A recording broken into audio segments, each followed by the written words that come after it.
The Miller family's journey to their summer getaway had been long and tiring. They had driven up the winding roads of Cape Cod under a blazing sun, the Atlantic glimmering faintly in the distance. Sarah, ever the planner, had chosen the rental carefully, an old beach cottage listed as quaint and secluded, promising privacy and ocean views. John had been skeptical at first, remembering stories of old houses in New England with creaky floors and mysterious pasts, but the promise of a peaceful vacation had convinced him. Their children, Emma and Jake, were bursting with excitement, pointing out every gull and shell along the way. Yet, as the car turned down a narrow sand-lined lane, a strange hush fell over the surroundings, as though the world itself had been holding its breath. The house came into view at last, a weathered, two-story structure perched right on the dunes, paint faded from years of sun and salt. At first glance, it looked idyllic, a porch with rocking chairs, large windows overlooking the endless stretch of sand, and the distant roar of waves. But there was something subtly unsettling about it.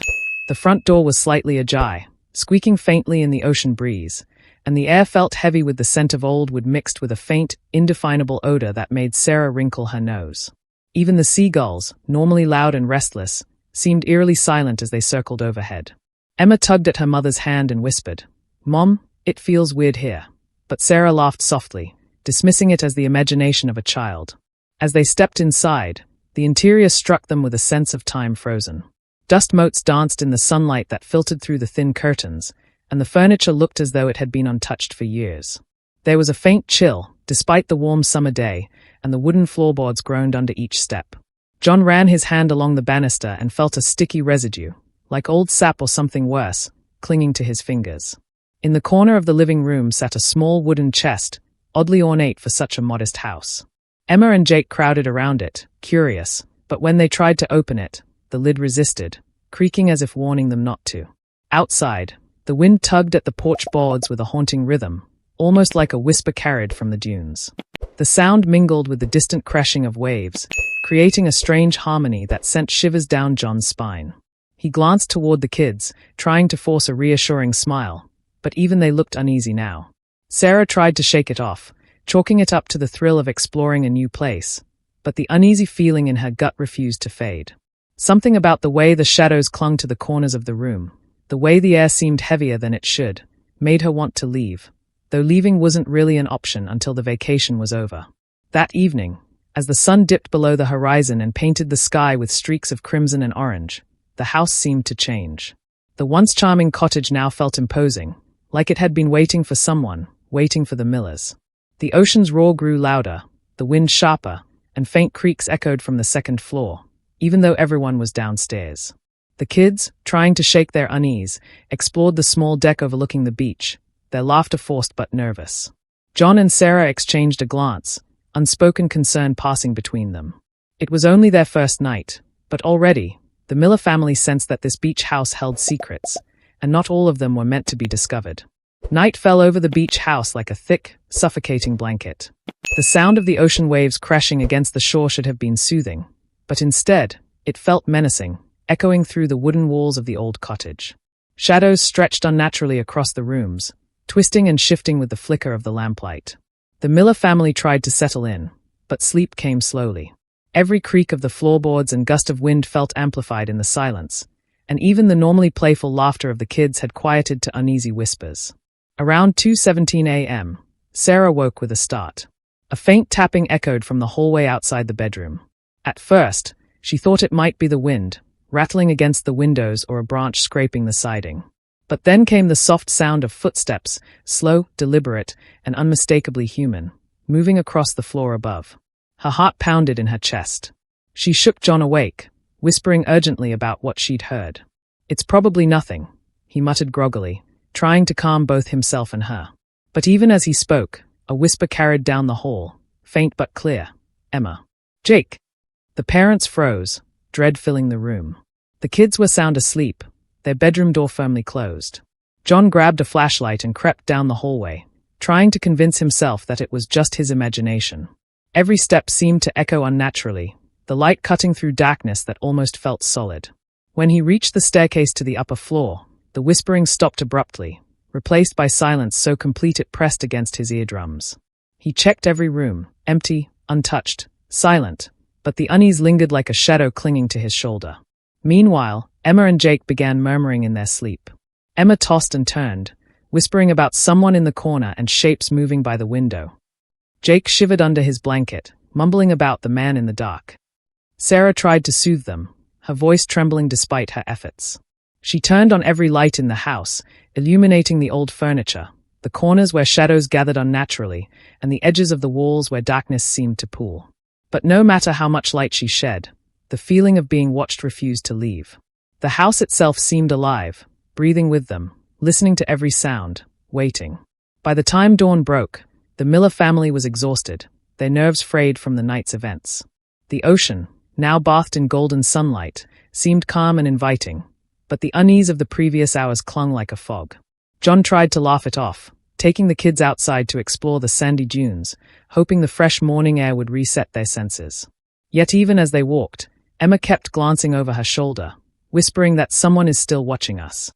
Sarah felt it too, a prickling sensation along the back of her neck, a silent warning that the house held more than just creaky floorboards and old memories. Something had begun to stir in the night, and the Millers would soon realize that it had only just begun. The days following that first terrifying night brought no relief. In fact, the strange occurrences seemed to intensify, each one more unsettling than the last.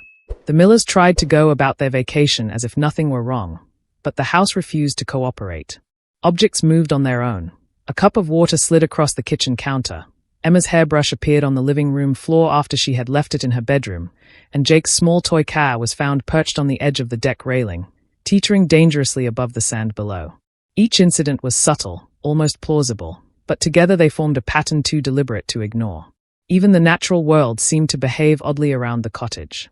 The wind howled in unnatural bursts, carrying whispers that sounded almost like words, and the seagulls avoided the stretch of beach directly in front of the house. Sarah began noticing strange shapes in the corners of her vision, shadows that would vanish when she turned her head, only to reappear elsewhere moments later. John, skeptical at first, started waking in the middle of the night to footsteps in the hallway, doors gently creaking open and closed, and the faint sound of children laughing when his own were fast asleep.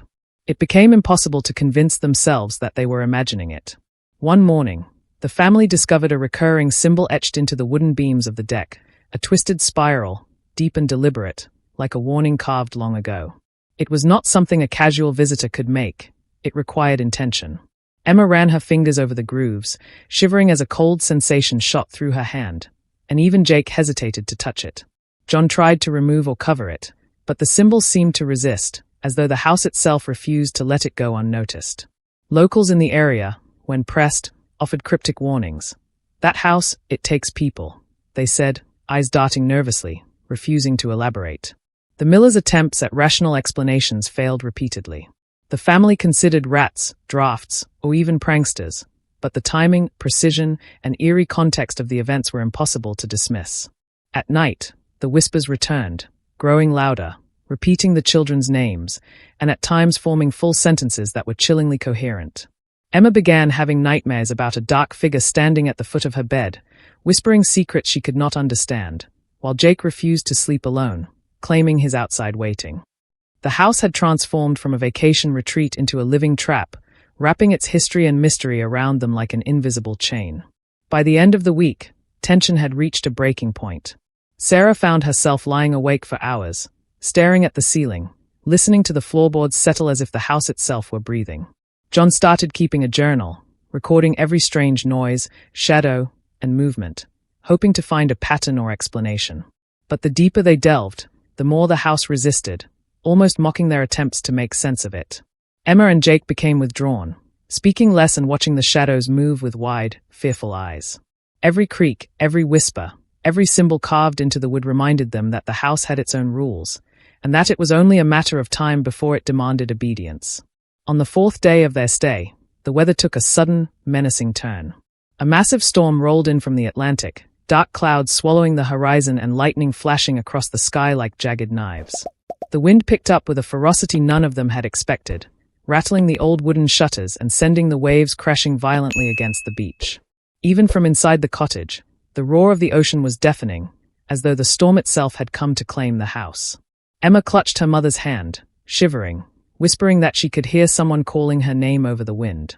As night fell, the storm reached a terrifying crescendo. The Millers huddled together in the living room, windows shuttered and candles flickering. Then came a loud banging from the basement door, a deep, rhythmic pounding that seemed deliberate, not random. John, flashlight in hand, slowly descended the stairs, each step creaking ominously beneath him. The air grew colder with every step, carrying a faint, metallic smell that made his stomach churn. When he opened the basement door, nothing could have prepared him for what he saw, or rather, didn't see. The basement was completely empty, aside from dripping water and the same twisted spiral symbol now etched into the concrete floor. No trace of the house's prior occupants, and yet it felt as if someone, or something, had just been there. Upstairs, Sarah called out to the children, but the house responded only with silence. Panic set in as the reality became impossible to ignore. The Millers were no longer in the house. Their belongings remained untouched, their car still parked outside, but the family itself had vanished as if swallowed whole. The storm raged on, the thunder masking any distant cries, while the wind seemed to howl in triumph. Neighbors peered through their curtains, witnessing the chaos outside, but none dared approach the house. It was as if the storm had marked the beach cottage as forbidden territory, a place where human presence was no longer welcome. The local authorities were called immediately the next morning, but even with a full-scale search, nothing was found. No footprints in the sand, no tracks in the dunes, not even signs of a struggle. The beach had been scoured thoroughly, yet the house seemed untouched, almost pristine, as if it had been waiting to swallow its next guests. Paranormal investigators who later examined reports of the incident noted that the house's strange behavior coincided with storms, suggesting a sinister connection between the weather and the disappearances. The spiral symbol, they argued, might be a warning, a marker of the house's hidden power, something ancient, something patient, something that had claimed lives long before the Millers arrived. Days turned into weeks, and the story of the Miller family's disappearance became a local legend. The house sat abandoned, untouched, and feared by locals who whispered that the storm had awakened something dark and insatiable. Journalists tried to get close, only to be met with a creeping sense of dread that drove them away. Some claimed to hear faint voices near the dunes on stormy nights, whispering the names of the missing children. Others said the ocean waves themselves carried a strange rhythm, almost like a heartbeat, pulsing in time with the terror that had unfolded within that house. The disappearance was no longer just a mystery. It was a chilling warning that the beach house had a hunger that would not easily be forgotten. After the Millers' disappearance, authorities launched one of the most thorough searches Cape Cod had ever seen. Police officers, coast guards, and volunteers combed the beaches, the dunes, and nearby forests for any sign of the family. They brought dogs, drones, and even sonar equipment to scan the ocean floor, but each effort ended in frustration.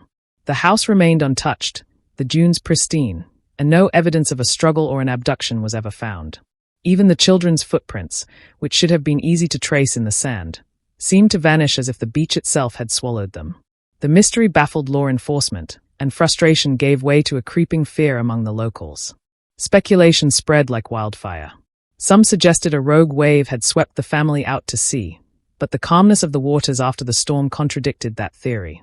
Others whispered about human involvement, secret kidnappers, cult activity, or a criminal hideout, but no leads ever surfaced. The more rational explanations seemed increasingly unlikely, replaced by stories that sounded like urban legends.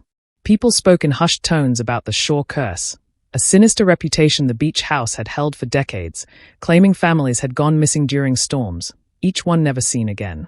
These tales painted the house not just as a location but as a living entity, hungry and patient. Paranormal investigators and occult researchers began showing up, drawn by the strange spiral symbol etched into the wood beams and the basement floor. They documented patterns, noting that storms seemed to coincide with the house's most dangerous events. Some claimed the spiral was a protective sigil gone wrong, an ancient warning that failed to keep outsiders safe. Others believed it to be a summoning mark, meant to draw something from the depths of the ocean or the land itself. Sarah's journal entries, later recovered, described whispers, footsteps, and shadows, but investigators noted that even the written word seemed to pulse with an unseen tension, as if the house itself were watching anyone who read it. Local residents offered cryptic testimony, further deepening the sense of dread. A man who had lived in the town all his life claimed that the house was built on an old burial ground, where strange rituals had been performed by settlers long before the Millers ever arrived. Another woman recounted how her family had once rented the same house decades earlier, only to flee after an unexplained fire destroyed part of the deck. Most refused to go near the property again, fearful that the house retained some of the darkness that had claimed previous visitors. Even journalists reported a strange heaviness when they approached, describing the air as thick, almost suffocating, as though the house was alive and aware of their intentions.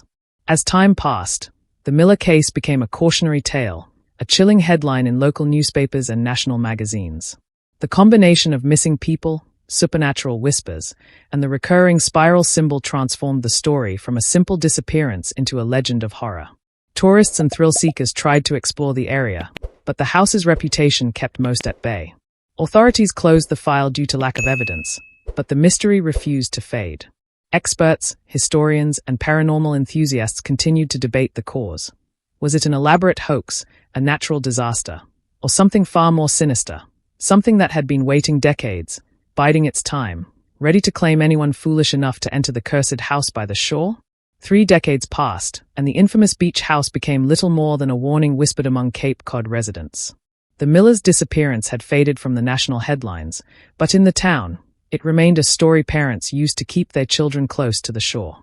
In the summer of 2023, an unseasonably violent storm struck the coastline, far stronger than any in recent memory. Rain lashed the dunes, and the wind roared with an almost unnatural intensity, uprooting trees and tearing away sections of sand that had remained undisturbed for years. For the first time in decades, the remnants of the house were revealed in a way that nobody could have anticipated. When the storm finally passed, contractors and local officials arrived to assess the damage. Erosion had stripped away large portions of the dunes, and the remains of the old foundation were exposed. Beneath the rubble, they discovered a partially collapsed basement that had been hidden from view for 30 years. Workers shone flashlights into the darkness and were stunned to find what appeared to be remnants of the Miller family's belongings: children's toys, tattered clothing, and faded photographs still pinned to the walls. The air inside the hidden chamber was musty, stagnant, and cold, as though time had been suspended. What sent shivers through everyone present was the sight of the spiral symbol etched deep into the concrete floor, identical to the marks that had terrified the Millers decades earlier. Authorities were called immediately, and forensic teams arrived to investigate the astonishing find. Experts confirmed that the items had indeed been there since the 1990s, perfectly preserved by the isolation and lack of exposure to sunlight or weather. Every object told a story: Emma's doll still clutched in one corner, Jake's toy truck overturned in another, and family photographs frozen in mid-smile. It was as if the house, or whatever force resided within it, had kept them there all along, a silent, patient observer of the passing decades. The chilling realization settled over the team. This was no ordinary disappearance. It had been deliberate, calculated, and horrifyingly meticulous. Paranormal investigators and journalists descended on the site immediately. Some brought cameras and EMF detectors, hoping to capture evidence of lingering supernatural activity. Locals watched from a distance, uneasy, muttering that the storm had awakened the house. Visitors reported strange phenomena: whispers echoing from the ruins, shadows flickering just beyond the flashlight beams, and a sense of being watched so intense it made their skin crawl. The hidden chamber seemed almost alive, a tomb that held not just objects, but the lingering presence of the family itself.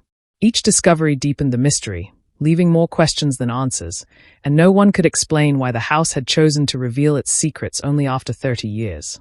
As news spread across the country, speculation ran rampant. Was the house a portal to some other dimension, trapping the family in a timeless void? Had it been a supernatural entity from the start, or simply a sinister structure imbued with dark energy over generations? The spiral symbol was studied, dissected, and debated endlessly, but no one could decipher its meaning with certainty. What was undeniable, however, was the fact that the Millers' disappearance was now tangible, a horrifying truth that could no longer be ignored. 30 years after vanishing, the family's fate was finally partially unveiled, and yet the air around the site carried the same dread that had haunted them from the very beginning. The discovery of the hidden chamber sent shockwaves through the small Cape Cod community. Paranormal experts, journalists, and thrill-seekers flocked to the site, each desperate to understand the mystery behind the Millers' disappearance. Those who stepped too close reported an almost tangible feeling of dread pressing down on them, like an invisible weight. Cameras malfunctioned, compasses spun wildly, and even the bravest investigators admitted to hearing faint whispers calling Emma and Jake's names. The beach, once serene and inviting, had transformed into a place of fear, its sands carrying a lingering energy that seemed older than anyone could imagine. Some researchers posited that the house had been a predator in its own right, a structure that fed off human presence. The spiral symbol, etched in the basement and on the deck beams, appeared to be a warning to outsiders, a mark of ownership over anyone who dared step foot inside. Locals offered stories that suggested the Millers were not the first victims. Decades earlier, other families had reported strange occurrences, some vanishing under similar circumstances during storms. The house, it seemed, had a rhythm tied to the elements, coming alive when wind, rain, and waves aligned, choosing its prey with frightening precision. Visitors to the site reported chilling experiences. Shadows moved against the ruins in ways that defied logic, doors slammed without cause, and a constant low hum seemed to vibrate through the sand. Several people claimed to see fleeting figures, children playing near the waves, their faces obscured by shadow, only to vanish when approached. Others reported cold hands brushing their shoulders, and the unmistakable feeling of being followed even when no one was around. The air itself seemed to whisper warnings in a language only partially intelligible, reinforcing the idea that the Millers' disappearance was not an accident, but a carefully orchestrated act carried out by forces beyond human comprehension. Historians and folklorists began piecing together the eerie legacy of the property. They discovered that the land had once been a gathering site for early settlers who practiced rituals to honor the ocean and the spirits of those lost at sea. Over time, these rituals had faded into legend, but some theorized that residual energy, angered by intrusion, had turned the house into a trap. The Millers, unaware of the history, had unknowingly triggered the house's dark mechanisms. The hidden chamber, perfectly preserved, was a testament to its supernatural patience, decades of holding them in limbo, untouched by time or decay, until a storm finally revealed its secrets. The chilling realization settled over everyone involved. The Millers' fate, while partially uncovered, remained incomplete. No one could say for certain what had become of them in those 30 years, whether they had been trapped in some shadowed dimension, absorbed by the house itself, or claimed by something far older and darker than human understanding. The beach now stood as a silent reminder of the horrors that had unfolded, a place where curiosity could be deadly, and where nature, superstition, and the supernatural seemed to converge. The chilling truth was that the house was not just a building. It was a living enigma, patient, calculating, and eternally hungry, leaving everyone who visited to wonder whether it had already chosen its next victim. As the sun sets over the shore, casting long shadows across the dunes, one truth remains undeniable. The Miller family may be gone, but the house, the beach house, still waits. Its walls remember every scream, every whispered name, every moment of terror that ever unfolded inside. And though the ruins now lie in decay, the spiral symbols etched into its wood and concrete hint that the hunger is not gone. Storms may come and go, but the house does not forget. So, the next time you stroll along a quiet stretch of beach or feel a sudden chill in the evening breeze, remember the story of the Millers. Remember the whispers in the dark, the shadows that move just beyond the corner of your eye, and the house that waits patiently, biding its time. Because somewhere, just beyond the sand and waves, it is watching, and it may be waiting for you.